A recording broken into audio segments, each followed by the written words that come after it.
चलिए, ब्रोकर बोले खास पेशकश सवारी, जिसमें हर रोज हम बहुत सारे ब्रोकरेज हाउसेस की रिपोर्ट्स को देखते हैं, पढ़ते हैं, सुनते हैं और उसको खंगालने के बाद कुछ चुनिंदा 4 शेयरों पे रिपोर्ट्स लेकर के आते हैं। हर्ष हर रोज की तरह हर्ष हाजिर है हमारे साथ।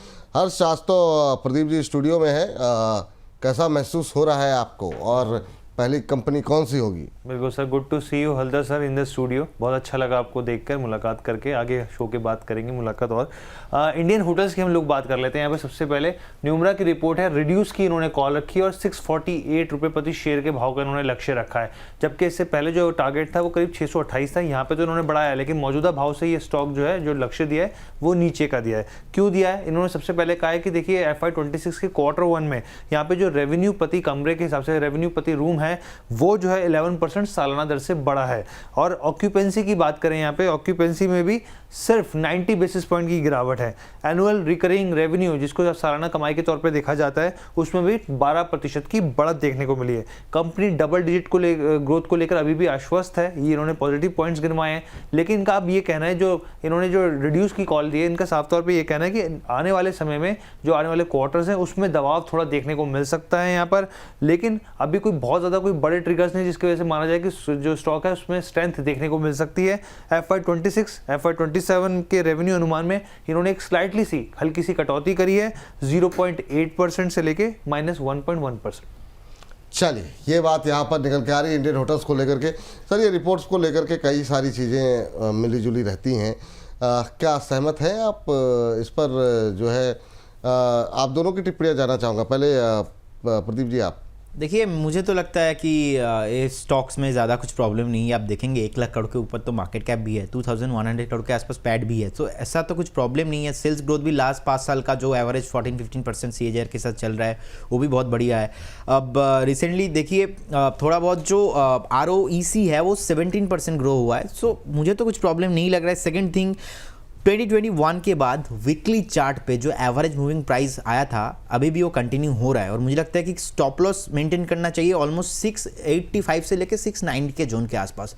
इनफैक्ट मुझे लगता है कि जब भी मैंने आपको थोड़ा टाइम पहले बताया कि as per the my screen my chart, हर एक, this is the beauty of stock market की, अलग अलग लोगों का, अलग अलग एनालिस्ट का अलग अलग इंटरप्रिटेशन होता है। बिकॉज मुझे लगता है कि स्टॉक फिर से 850-900 कमिंग सुना है, और मुझे तो स्पेशली ये बिजनेस भी बहुत पसंद है, क्योंकि अभी स्टोरी के साथ प्राइस एक्शंस पे कुछ दिखा नहीं। So price actions, trend is my friend, तो प्राइस एक्शंस अभी आया नहीं, सो मैं नेगेटिव नहीं हूँ। मेरा एक स्टॉप लॉस रहेगा यहाँ पे इन्वेस्टर्स लोगों के लिए, वो है 690 के अराउंड। तो 690 के अराउंड एक स्टॉप लॉस मेंटेन कीजिए, बने रहिए। मैं तो लॉन्ग करना पसंद करूंगा, इनफैक्ट करेंट जोन से भी बाय करना मैं पसंद करूंगा। मुझे लगता है कि 850-900 कमिंग सुना है।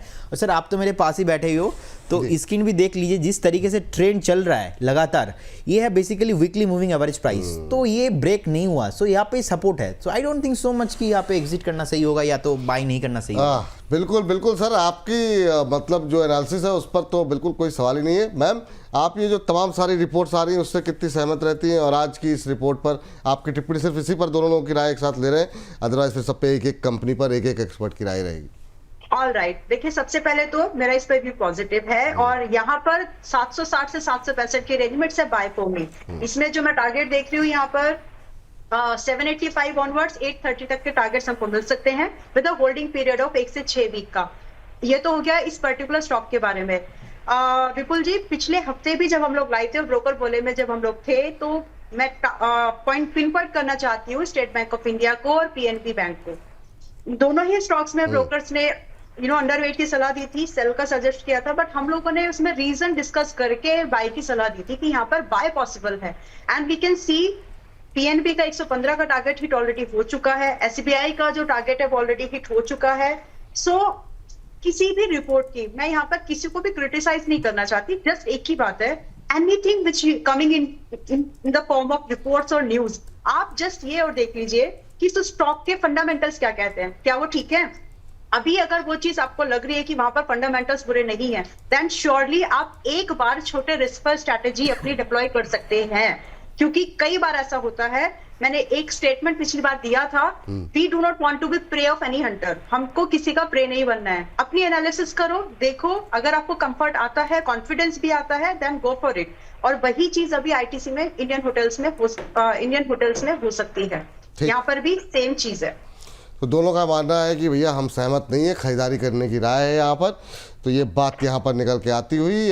हर्ष, अगली रिपोर्ट लेकर के आइए स्क्रीन पर। जी, सरकारी बैंक है यहाँ पे, बैंक ऑफ महाराष्ट्र की हम लोग बात कर लेते हैं यहाँ पे। और वेंचर सिक्योरिटीज की रिपोर्ट आई है, खरीदारी की सलाह दी और 70 रुपये प्रति शेयर के भाव का लक्ष्य दिया है अभी इन्होंने। और हमने देखा था पिछले 3 महीनों में अच्छा खासा करेक्शन स्टॉक ने दिखाया है यहाँ पर। अब ये स्टॉक को लेकर काफ़ी बुलिश है। इनका कहना है कि जो शेयर की जो बुक वैल्यू है वो लगातार बढ़ रही है यहाँ पे। वित्त वर्ष 2027 में जितनी बुक वैल्यू होने की उम्मीद है उसके 1.4 गुना दाम पर ये ट्रेड कर रहा है। इसके अलावा प्रॉफिटेबिलिटी में यहाँ पर लगातार जो है वो फोकस बढ़ता हुआ दिख रहा है। काशा रेशो जो है उसमें लगातार सुधार हो रहा है यहाँ पे। मैनेजमेंट जो है वो 17% लोन ग्रोथ और 14% डिपॉजिट ग्रोथ की गाइडेंस जो मैनेजमेंट है उसने जारी की है।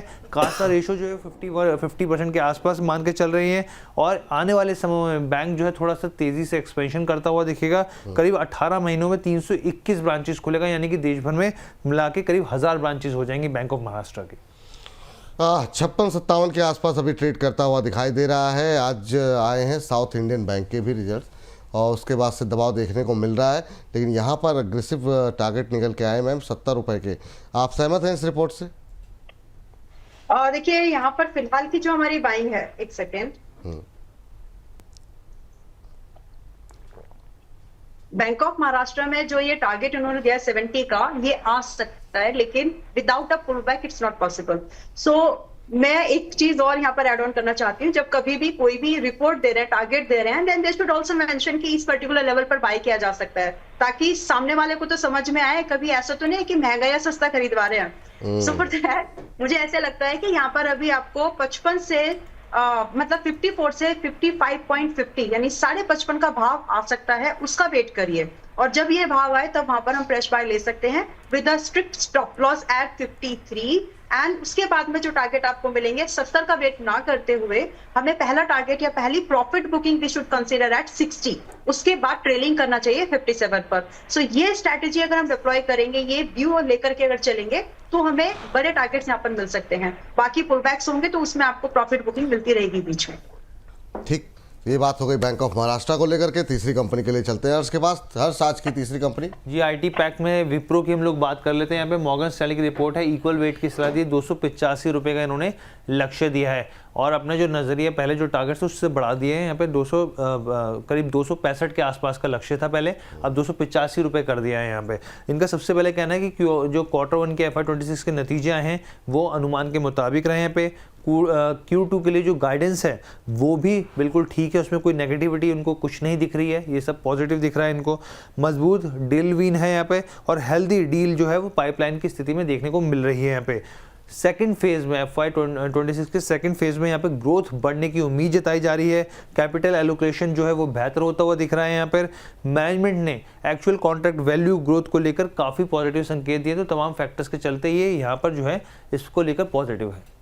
ठीक, मुझे लेकिन ये बात तो नहीं समझ में आ रही कि अब 268 के शेयर पे 285 के टारगेट क्या ही कहा जाए। सर, आपकी टिप्पणी क्या होगी? बड़ी मुश्किल से तो एक आईटी कंपनी के रिजल्ट थोड़े से अच्छे दिखाई दिए, ADR थोड़े पॉजिटिव दिखाई दे रहे हैं।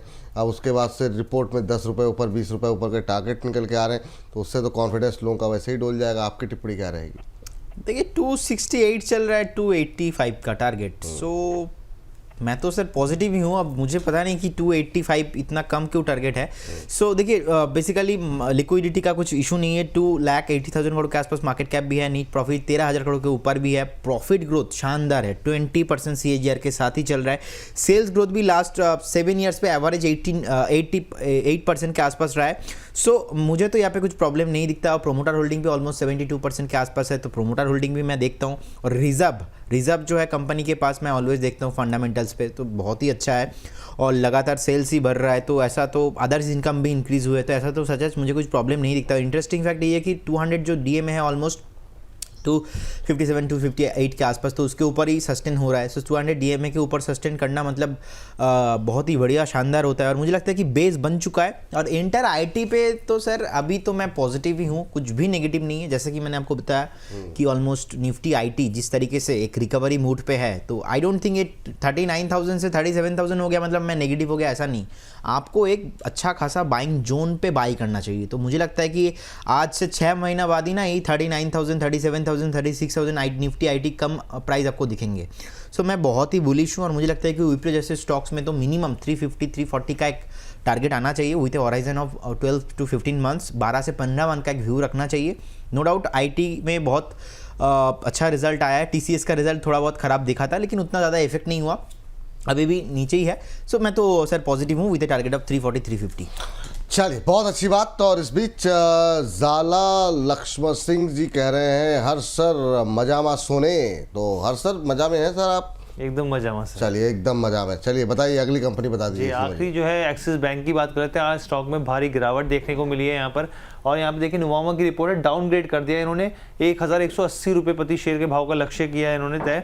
अब इन्होंने देखिए नंबर्स के ऊपर साफ तौर पे कहा कि Q1 में नेट इंटरेस्ट मार्जिन जो है वो कम रहा है, एसेट क्वालिटी में अच्छी खासी गिरावट देखने को मिली है, दबाव देखने को मिली है, स्लीपेज और आप क्रेडिट कॉस्ट की बात करें, यहाँ पे क्रेडिट लागत की बात करें, चाहे आप क्वार्टर बेसिस पे देखें या चाहे YoY बेसिस पर देखें, सब पर दबाव देखने को मिला है। यहाँ पे नेट इंटरेस्ट मार्जिन जो है वो 17 बेसिस पॉइंट की गिरावट है, जबकि रेट कट को पास करने में सबसे धीमा बैंक जो रहा वो एक्सिस बैंक ही रहा है। यहाँ पर लोन ग्रोथ जो है अगर आप देखें, कॉर्पोरेट की बात कर लीजिए चाहे SME से बात कर लीजिए, एकदम फ्लैट देखने को मिली है। यहाँ पे वित्त वर्ष 2026 वित्त वर्ष 2027 में जो EPS अर्निंग पर शेयर अनुमान जो है वो 5 से 6% की कटौती कर दी गई है यहाँ पर, और NII जो है यहाँ पर वो कहा गया कि ठीक है, लेकिन जो प्रॉफिट बिफोर टैक्स है उसमें भी चूकता हुआ दिखा है बैंक। इस बीच लोकेश चंद्रा जी हमारे एक और प्राइम मेंबर बने हैं। Welcome to the family sir, और ऐसे ही आप लोग अपना उत्साह दिखाई दीजिए। संतोष कुमार राय जी कह रहे हैं सर कल के लिए कोई कॉल आई नहीं अभी तक। सर अब आई हो ना आई हो, आप आइए, आप टेंशन मत लीजिए, आप वहाँ आइए। और संतोष जी, आप जैसे कम से कम 5-6 लोग ऐसे हैं जिन्होंने इस तरह की टिप्पणियाँ की हैं, मेरे पास नाम है उनके। आपका स्वागत करने के लिए हम वहाँ मौजूद रहेंगे कल के इवेंट में, तो आप पहुँचिए, आप टेंशन मत लीजिए। वहाँ पे आपके रजिस्ट्रेशन की जिम्मेदारी संतोष कुमार राय जी की मेरी तरफ से रहेगी। चलिए, आप उसकी टेंशन मत लीजिए। और भी कोई दर्शक हो तो आप लोग पहुँचिए, कोई टेंशन की बात नहीं है, हम वहाँ पर मौजूद रहेंगे। और आप बस जो आपने फॉर्म फिल किया वो मुझे दिखा दीजिएगा एक बार। चलिए, आज मैम आपकी टिप्पणी क्या रहेगी एक्सिस बैंक को लेकर के? नतीजों के बाद बुरी पिटाई हो रही है, 4.5% नीचे। पहले तो डिस्क्लोजर, आज सुबह जब ये गैप डाउन हुआ है सो मैंने यहाँ पर फ्यूचर में लॉन्ग पोजीशन इनिशिएट करी है कवर्ड के साथ में। सो मेरा व्यू तो यहाँ पर बायस्ड है, मैं यहाँ पर अपसाइड की मूवमेंट देखती हूँ, और कभी भी कोई ऐसी अपॉर्चुनिटी जनरली मिलती है so I try to catch in a hedged way. तो फिलहाल मेरा व्यू यहाँ पर अपसाइड का है क्योंकि मेरी ओपन पोजीशन है इसमें। दूसरी चीज ये कि यहाँ एक मौका मिल रहा है, अगर किसी को यहाँ पर एक ट्रेडिंग करना है, देखिए आगे क्या होगा, कितने समय के लिए होगा, that's a different story, but if someone is looking for a trading point of view, तो 4% का जो डिप है जनरली एक्सिस जैसी कैटेगरी यानी लार्ज कैप बैंक्स में मिलता नहीं है, तो उसको आप हेज्ड वे में ट्रेड कर सकते हैं। तो यहाँ पर अगर आप चाहें तो न्यूट्रल ऑप्शंस को बाय कर लीजिए at the money call put with the view of अगस्त, ध्यान से करेंगे, या फिर लॉन्ग पोजीशन अगर मेरे जैसे बनाना है तो बना सकते हैं। चलिए, यहाँ पर प्रदीप जी के पास एक कॉल आई, जरा फटाफट डिस्कस कर लेते हैं। EMS लिमिटेड पे करंट जोन से बाय करने का सलाह रहेगा, मुझे लगता है कि 620 का एक स्टॉप लॉस मेंटेन कीजिए। कंपनी का नाम फिर से बताइए। EMS लिमिटेड करंट जोन से बाय करने का सलाह रहेगा, 620 का स्टॉप लॉस के साथ करंट जोन से बाय कीजिए। 645 पहला टारगेट, 665 सेकंड टारगेट के लिए नेक्स्ट 3 से 4 दिन का मेरा व्यू रहेगा। सर एक बार हमारी PCR की टीम करेगी, मिला नहीं शेयर, एक बार फिर से EMS limited, EMS okay EMS limited के नाम से अभी 4.25% ऊपर, ठीक है। 634 के आसपास चल रहा है, टारगेट एक बार फिर से रिवाइज कर दीजिए सर, जरा बता दीजिए। 645 665 645 665 के टारगेट यहाँ पर निकल करके आ रहे हैं। स्टॉप लॉस क्या बताया सर आपने? 620। चलिए, तो ये कार्यक्रम समाप्त करने से पहले आपको एक कॉल के साथ छोड़ने का वो हो गया है। 634 के आसपास चल रहा है, 634 के आसपास। अभी आपको 645 ऊपर 11 रुपये ऊपर के टारगेट दिए गए पहला, दूसरा टारगेट उससे भी 20 रुपये ऊपर 665 665 के टारगेट यहाँ पर निकल के आ रहे हैं। कि स्टॉप लॉस सजेस्ट किया गया है 620, उस पर आप लोग नज़र रखें। तो ये तो बात रही हमारे इस सेगमेंट की। तो इस सेगमेंट को पहले जो कर देते हैं यहीं पर समाप्त।